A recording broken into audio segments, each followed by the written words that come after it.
Taxi owners. Taxi owners' business model is identical.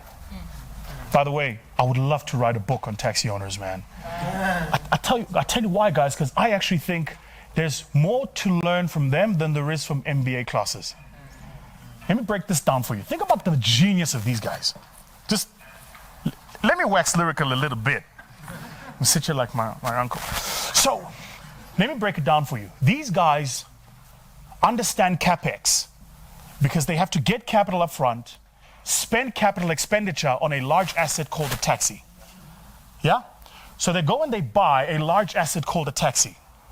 They also understand depreciation because they know how long the taxi is going to last for based on how it's driven, which means they've got an algorithm in their head.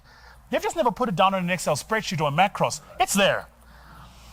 But they know the distance the taxi has to travel, which means they understand the cost per kilometer based on utility, based on wear and tear. There's a whole model there. And then they backward integrate to go, so the capital cost is X. Y'all ain't following me. Y'all ain't following me. I'm going to break this down. Okay, so they go, the CapEx for the taxi is 200,000. Yeah? It's going to last me, because it's a taxi, 30 years. See what I did there? Have you ever gotten in a taxi and prayed? You never had to pray before? I've been in a couple, man. Have you ever gotten in a taxi and there's a hole in the middle and then you're sitting like this? Like...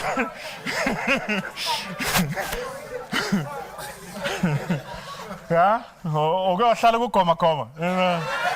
Man. Yeah, look at my kids now. I'm like, you spoiled little bastards, you. Yeah? So they understand CapEx, the capital cost up front to buy the taxi.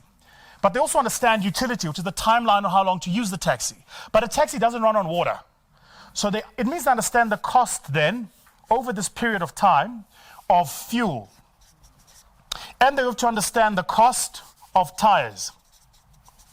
And they have to understand the cost of incidental breakdowns. So think a shaft, a drive shaft, a gear, a gearbox, a clutch, any of those. These are incidental breakdowns. They have to project the cost of all this stuff. Then they have to know the cost running per kilometer based on other things, how many fines it's going to get, etc., and the cost of paying the person who's going to work there, the unit of labor.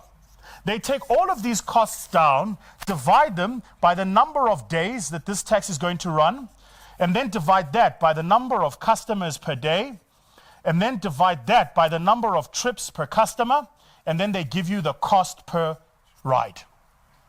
Those are geniuses. I don't care what any of you say. Most people just don't look at them like that. So, taxi tour 10 rand. Yeah, but did you know 10 rand? That taxi driver knows he's making 80 cents profit every 10 rand. It's clever, eh? We need to write a book on these guys. Yeah? And they also calculate loss as well. And they calculate loss, right? You in the taxi game? No, my uncle. Ah, there you go. What do you mean by, so tell us, how would your uncle do it in terms of calculate loss? In terms of a day, he wants 800. Yes. And then he knows in a week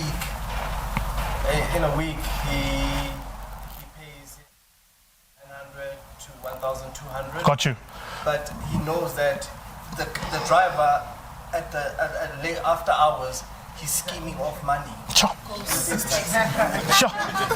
This is smart. Guys, I'm telling you, there's some of us who are just speaking the Queen's English. We ain't got this shit figured out yet. You know, like a lot of these guys, if you went to them, we see, I'll tell you guys a funny story. So in our accelerator program, we have entrepreneurs that we accelerate. We're called a growth fund because we are good at growth, not startup. So the reason the firm is called My Growth Fund is because we believe in three constructs. First, that the entrepreneur takes ownership, not us. My. Growth, because that's the stage we're good at. You come to us when you do 4 million and more. Anything below that, I can't help you. Because the conversation we're having is academic. When you get to 4 million, there are problems you need answered where I'm good at answering them. I'm a growth guy, I'm not a startup guy. And the fund, because we believe that without money, the system doesn't run. Okay, so, and I'll tell you what we're doing there in a minute. But to your point, right, we have an old man who runs a a truck business, a hauling business, 68 million rand in turnover. He has no accounting system. Okay? He does pricing on pieces of paper with his hand.